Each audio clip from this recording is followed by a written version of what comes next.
they're complicated things to deal with, and not the same solution would work for everyone. And for some people, they never lose them and they absolutely rule their lives.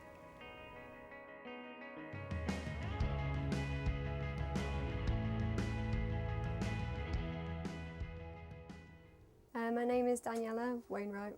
I am 19 years old and I am at Lincoln University. I have a phobia of sick, which is also known as emetophobia. I've kind of gathered that no one ever understands, so it's just I prefer not to tell people. I didn't tell my own boyfriend I got a phobia of sick until 6 months into the relationship. People have phobias. It's always been a fact of life, really. I think it was probably about 5-6 months into the relationship that she actually finally did tell me, and then it kind of started to make sense, the way she acted around people, and she didn't want to go out that much.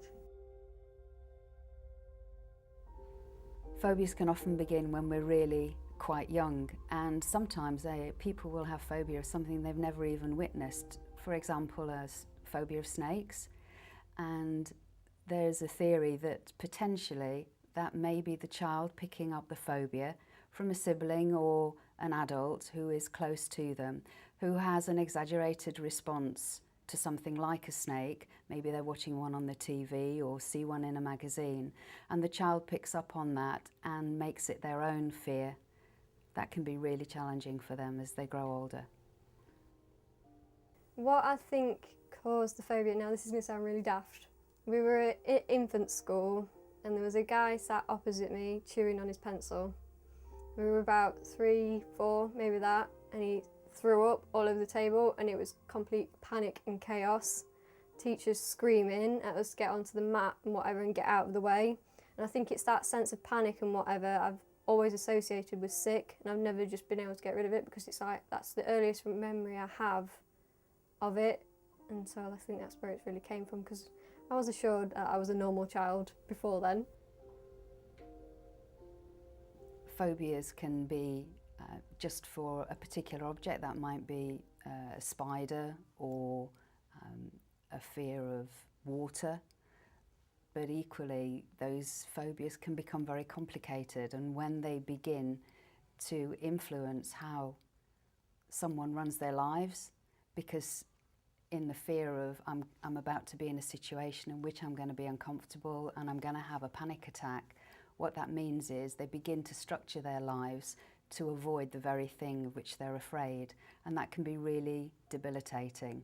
And when it gets to that situation, it can be clinically defined as an anxiety disorder, and the panic attacks can be really challenging. There isn't an aspect of my day-to-day life that isn't affected. It controls everything. Like, I hate eating in front of people in case I am sick. It freaks me out in case, just wandering around in public, you never know if anyone's going to be sick. I'm always constantly looking to see if someone looks sick. Like today in lectures there was someone that looked a bit iffy, so for the rest of the lecture I was watching them because it's like I knew that they were going to be sick, so I was just like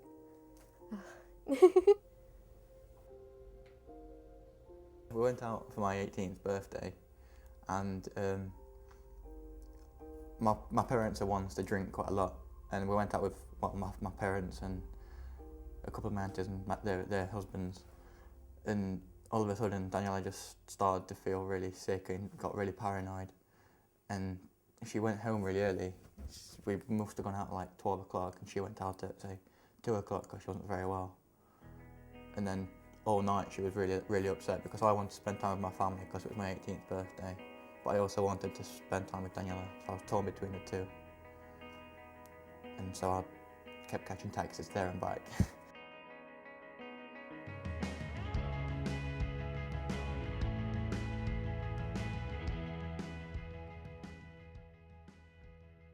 I used to not be able to eat in restaurants because I don't like eating as such, but I will eat now, whereas when I was younger I didn't used to eat all the time, and we used to go out as a family to restaurants.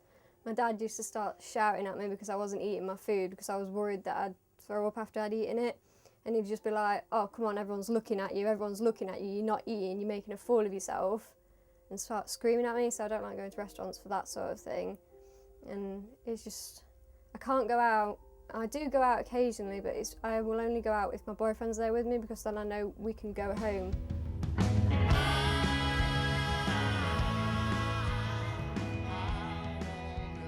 I would always advise anyone with a phobia to be respectful of that, take it seriously and know that it's really important, and for them not to feel embarrassed or uncomfortable about it, but to make sure that they get some professional help.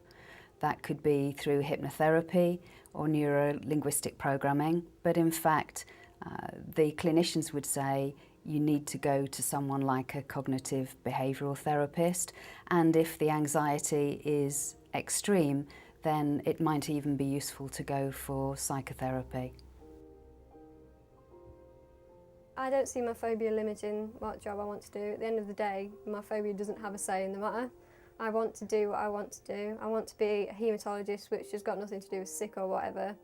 But I originally wanted to go on and be a consultant haematologist, which has to deal with cancer patients and stuff, and cancer patients really upset me because of I've always said that if I ever got cancer I'd have to put a bullet to my brain, because I could never do chemotherapy because it makes them throw up all the time, and the amount of drugs that they have to have and stuff, and it's just horrible. I could never, that's the only thing I couldn't do is cancer patients.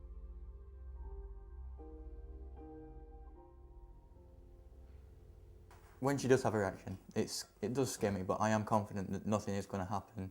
She gets worried, but after a while, it might take an hour, it might take a couple of days, but she will calm down, and everything after that does start to get better. Sometimes she regresses and gets worse, and then all of a sudden you won't even notice, she won't even notice herself that she's got the phobia. And like I said, then it'll regress again. It's kind of a fluctuating matter.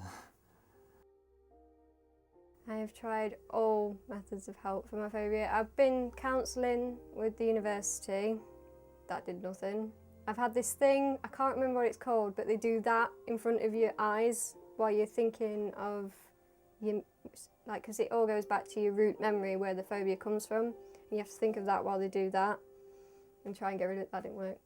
Then I went for cognitive behavioural therapy, it's dramatically improved. Like, I can now go on trains and stuff without completely freaking out on public transport, but it's still there. My phobia's still there. I don't think it's ever going to go away. It's just learning to manage it. Like, cognitive behavioural therapy helped me to manage it so I could go into the hospital to do placement and stuff like that, but yeah.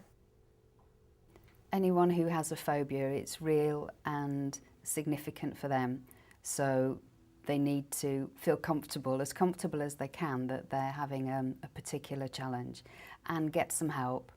And it's really important that that help is professional help.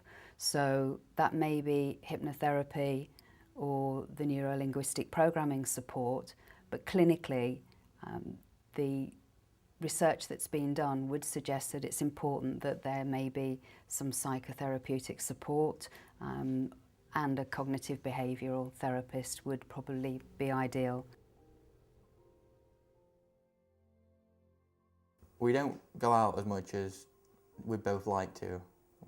Occasionally there's times where we've said we're going to go out for a meal, and all of a sudden she's changed her mind because she doesn't feel very well and she's scared that other people will be ill around her, so we'll just have a night in. I've never said, oh, I feel sick.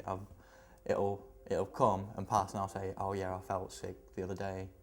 I won't ever tell her because it will really worry her. There was once, I remember she rang me up and I told her I didn't feel too good, and she didn't really talk to me for a couple of days.